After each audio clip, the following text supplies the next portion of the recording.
Hi friends, আজকে সকালের breakfast দুধ চা আর লুচিটা বাসি, খুব সুন্দর লাগে আমার। আর সন্ধেবেলা আমার মেজো জেঠু লস্যি, ম্যাঙ্গো লস্যি এনে দিয়েছিল, দেখো খুব সুন্দর খেতে।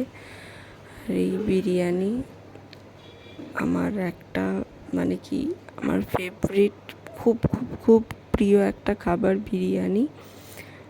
আজকে রাত্রের ডিনারে আমার হাজব্যান্ড বিরিয়ানি এনেছিল, মাংসের পিসটা খুবই সুন্দর ছিল। আর এই বিরিয়ানি পেঁয়াজ লঙ্কার সাথে পুরো জমে যায়। আলুটা তো খুবই সুন্দর, খুব নরম, আর মাংসের পিসটাও খুবই নরম ছিল। আর সলিড পিস দেখেই নিয়েছিলাম। বিরিয়ানির চালগুলো ঝুরঝুরে ছিল, খুবই সুন্দর খেতে ছিল। আমি বেসিক্যালি এই দোকানেরই বিরিয়ানিটা খাই, খুবই ভালো লাগে আমার বিরিয়ানি খেতে। সপ্তাহে একদিন তো হয়েই যায়। Good night friends.